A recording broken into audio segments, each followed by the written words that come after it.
Posse, porte, arma de uso restrito, arma de uso permitido. A lei de armas no Brasil, o famoso Estatuto do Desarmamento, é cheia de termos, regras e exceções que podem parecer um bicho de sete cabeças. Mas, afinal, o que ela realmente diz?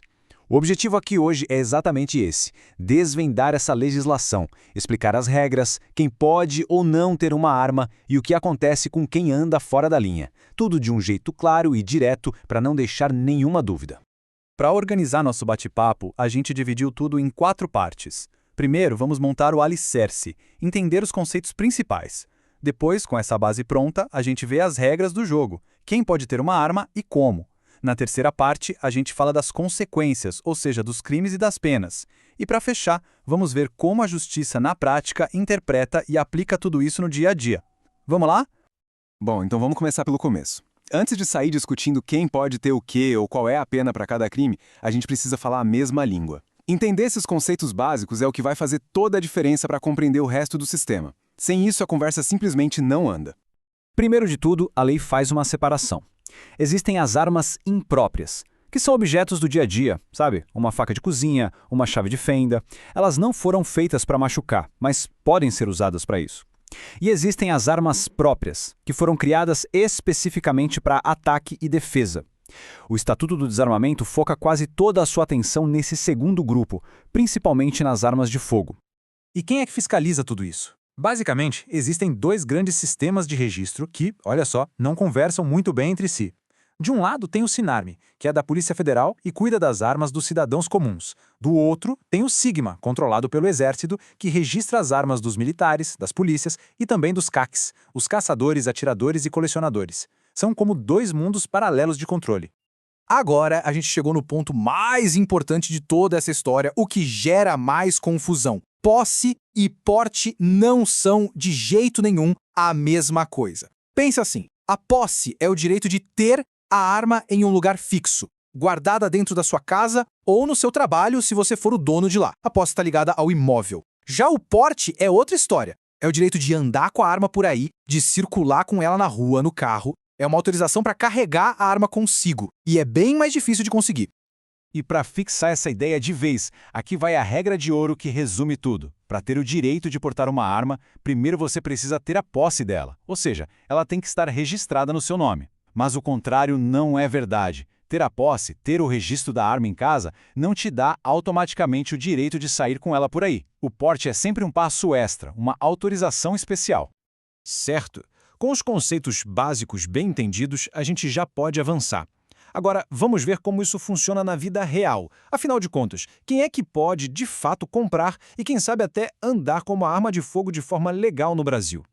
Para um cidadão comum conseguir a posse, ou seja, ter a arma em casa, o caminho é bem burocrático. Não é só querer, não.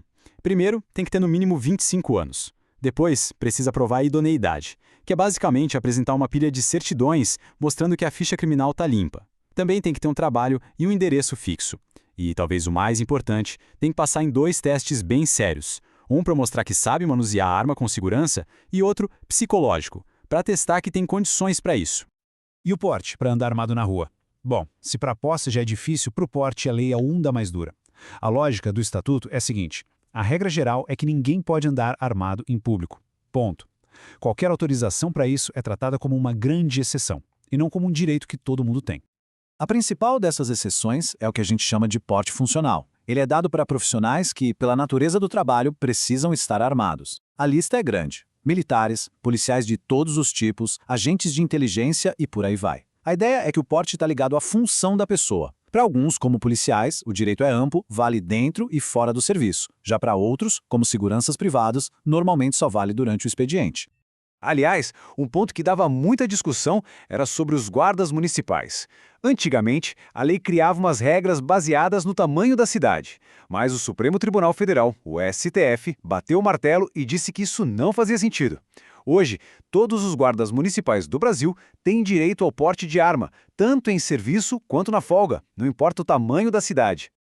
Tá, mas e o cidadão que não faz parte de nenhuma dessas categorias? Para ele, a única chance de conseguir o porte é provando para a Polícia Federal que tem uma efetiva necessidade. E o que é isso? É mostrar, com provas, que a vida dele corre um risco real e concreto. Não basta só se sentir inseguro, tem que ter ameaça, algum atentado anterior, algo excepcional. A análise é caso a caso e a decisão final fica a critério da autoridade policial.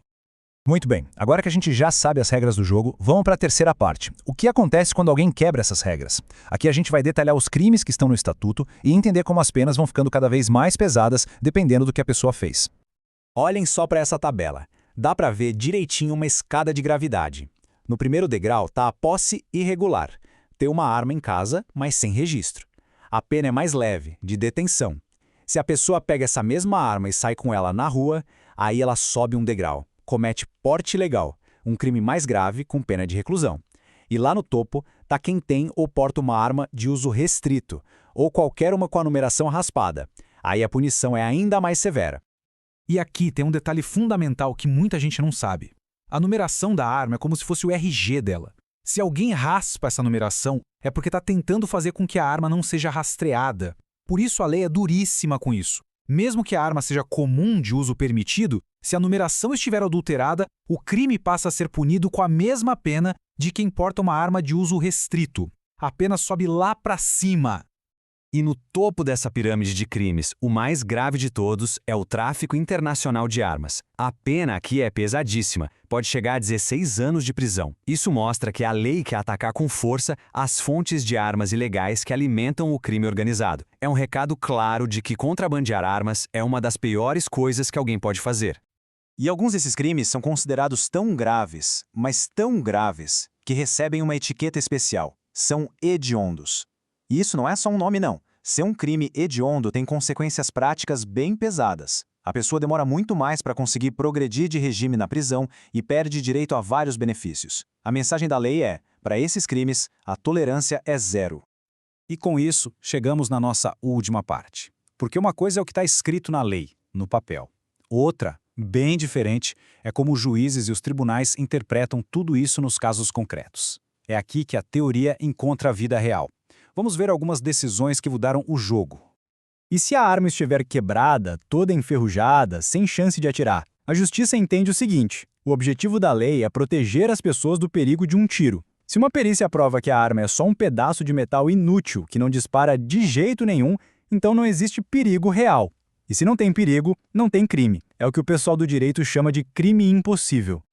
Essa decisão aqui é um exemplo perfeito da diferença entre posse e porte. A gente viu que a posse é para um lugar fixo, tipo a casa da pessoa. Os tribunais já decidiram que a cabine de um caminhão que fica andando por aí não é a mesma coisa que uma casa. Por isso, um caminhoneiro com uma arma ali dentro, mesmo que seja para se proteger, comete o crime de porte ilegal, que é mais grave, e não de posse irregular. Uma dúvida muito comum. E só a munição, sem a arma, é crime? Em geral, a resposta dos tribunais é sim. O texto da lei é claro ao falar em portar munição. A ideia é que a munição já é parte do arsenal de violência e representa um perigo. Apesar de existir uma coisa chamada princípio da insignificância, que em casos muito raros pode livrar alguém por causa de uma única bala, a regra geral é que portar munição, sim, configura crime. O texto original do Estatuto era bem radical, proibia a fiança para vários crimes da lei. Só que o Supremo Tribunal Federal olhou para isso e disse: opa, não pode ser assim. Proibir todo mundo de responder em liberdade sem analisar caso a caso é inconstitucional. Hoje, o juiz precisa avaliar a situação concreta de cada pessoa para decidir se ela pode ou não aguardar o julgamento em liberdade. Aquela proibição geral não vale mais.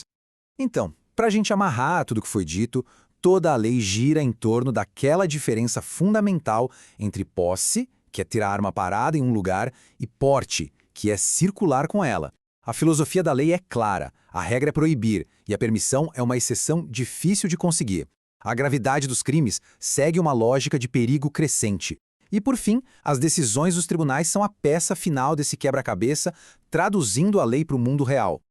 No fim das contas, o Estatuto do Desarmamento é esse sistema complexo, onde a regra é o controle e a permissão é a exceção. E isso nos deixa com uma pergunta para refletir.